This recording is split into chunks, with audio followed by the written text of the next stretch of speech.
नमस्कार, स्वागत है आप सभी का न्यूज ब्रॉडकास्ट 24 में। साइबर सिटी गुरुग्राम में आज आम आदमी पार्टी द्वारा एक बैठक का आयोजन किया गया, जिसमें गुरुग्राम में होने वाले नगर निगम चुनावों के लिए जिला प्रशासन द्वारा की गई जनगणना में धांधली करके लोकतंत्र को कुचलने का प्रयास किए जाने का मुद्दा उठाया गया है। आप कार्यकर्ताओं की माने तो सर्वे करने वाली एजेंसी ने अपने आकाओं के इशारे पर जनगणना में भारी धांधली की है। इतना ही नहीं, आपके कार्यकर्ताओं ने जनगणना का सर्वे करने वाली एजेंसी और उनके जिन आकाओं के इशारे पर यह काम किया गया है, उनके खिलाफ सख्त से सख्त कानूनी कार्रवाई करने की मांग भी की है। पूर्व विधायक एवं आम आदमी पार्टी के वरिष्ठ नेता उमेश अग्रवाल की माने तो पहले साल 2011 में जनगणना हुई थी और अब 2022 में की गई है। उन्होंने दोनों जनगणना में तुलनात्मक अध्ययन करके बताया कि लगभग सभी वार्डों में खामियां सामने आई हैं। उमेश अग्रवाल की माने तो कई वार्ड में 50 गुना जनसंख्या बढ़ा दी गई है, तो कई वार्ड में आबादी काफी ज्यादा घटाकर दिखाई गई है। गुड़गांव के नगर निगम ने जो गुड़गांव की जनगणना कराई है वार्ड बंदी के लेकर के, उसके अंदर भारी अनियमितताएं हैं। कुछ गांवों में, कुछ सेक्टरों में आबादी अपेक्षाकृत रूप से बहुत अधिक दर्शाई गई है, जो कि किसी के समझ में नहीं आ रही है, और कुछ जगह की आबादी घटा दी गई है, जिसके कारण से वार्ड बंदी में बहुत अनुरूपता नहीं रहेगी।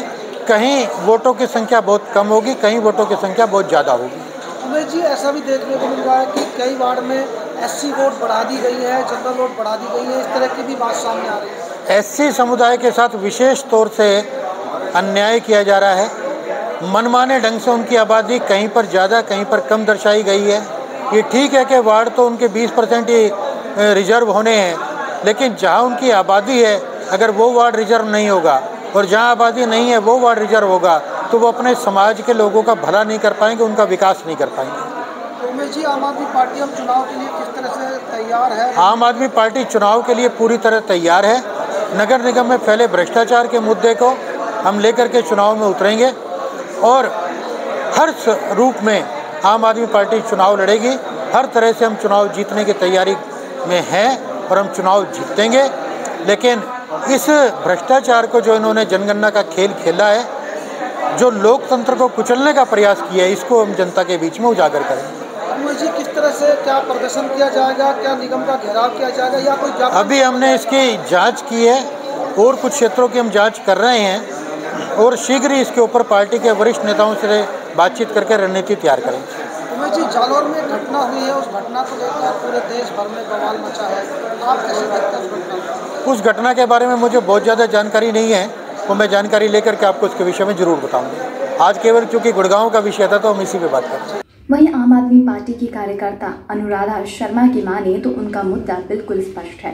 वो चाहते हैं कि पारदर्शिता और संतुलन हो और किसी भी वर्ग के साथ जनसंख्या को लेकर धांधली ना हो, नहीं तो वह जनता के बीच में जाएंगे, आंदोलन करके जनता को बरगला के जो भ्रष्टाचार किया जा रहा है उसको उजागर करेंगे।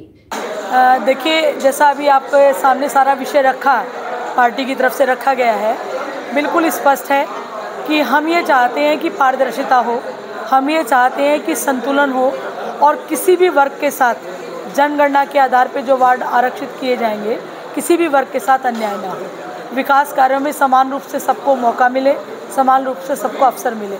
लेकिन यदि ऐसा नहीं होता है तो आम आदमी पार्टी का बिल्कुल स्पष्ट स्टैंड है कि हम जनता के बीच में जाएंगे और सरकार के द्वारा जो एक गलतफहमी फैला के और जिस तरह से बरगला के लोगों को और ये भ्रष्टाचार का नया एक षड्यंत्र रचा जा रहा है, इसको उजागर करेंगे, आंदोलन करेंगे।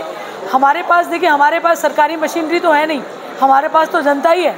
जनता के बीच में जाके अपनी बात कहेंगे, हम जनता के सामने रखेंगे और जनता को अधिकार देंगे कि भाई आप इसका निर्णय करें कि जो आपके साथ गलत हो रहा है इसका जवाब आपको कैसे देना है। भारतीय जनता पार्टी जनता की अदालत में जाएंगे। वहीं आम आदमी पार्टी के कार्यकर्ता वेद प्रकाश रामपुरा की माने तो उनका पार्टी के साथ जुड़ने का असली मकसद सही मायने में ये है कि आम आदमी पार्टी ही है जो साधारण लोगों के मुद्दे और परेशानियों को उजागर करने का काम कर रही है। वेद प्रकाश रामपुरा।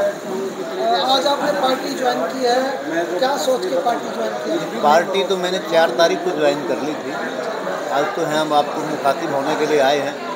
मैं आप लोगों के माध्यम से सभी दर्शकों को हाथ जोड़कर प्रणाम करता हूँ। पार्टी से जुड़ने का ये काफ़ी लंबे समय के बाद में निर्णय लिया है और मैंने ये देखा कि आज अगर कोई सही मायने में जिस तरह का हर व्यक्ति साधारण नागरिक के मुद्दों को भी बात करता है तो केवल आम आदमी पार्टी है। इसलिए बहुत सोच समझ के आम आदमी पार्टी को मैंने ज्वाइन किया। क्या लगता है जिस तरह से दिल्ली में शिक्षा चिकित्सा को लेकर पंजाब में केजरीवाल जी जो काम कर रहे हैं उससे प्रभावित हो क्या? मेरे लगने से कुछ नहीं होता। आप लोग जानते हो, आपने देखा भी होगा, हम स्वयं जा कर के देखें कि आज दिल्ली में कैसे हालात है, कितने ज़बरदस्त तरीके से आज पब्लिक स्कूल फेल हो गए दिल्ली के अंदर। इस तरह की बिल्डिंग का, इस तरह का वो बनाया है स्कूलों में वातावरण। और मैं देख रहा था, आज एक प्रेस में देख रहा था कि न्यूयॉर्क टाइम्स जो एक अखबार है अमेरिका का, उसमें भी जो है मनीष सिसोदिया जी की दिल्ली की जो शिक्षा की जो है वो चर्चाएं उस न्यूयॉर्क टाइम्स में हो रही हैं। तो ये मॉडल जो है, लोग कहते हैं गुजरात मॉडल, मैं तो कहता हूँ दिल्ली मॉडल को अपनाइए। जनता से अपील करता हूँ कि दिल्ली मॉडल को अपनाओ। तो वहीं आम आदमी पार्टी की माने तो जिस प्रकार सोसाइटियों और सेक्टरों की आबादी को आश्चर्यजनक रूप से कम या ज्यादा दर्शाया जा रहा है, इससे ये संदेह होना लाजमी है कि मनमाने तरीके से आरक्षण की बिसात बिछाई जा रही है, जिसका आम आदमी पार्टी पुरजोर विरोध कर रही है। अब तक ले बस इतना ही। देश दुनिया से जुड़े तमाम अपडेट जानने के लिए हमारे चैनल को आज ही सब्सक्राइब कर लें। इस वीडियो को लाइक एंड शेयर करना बिल्कुल भी ना भूलें।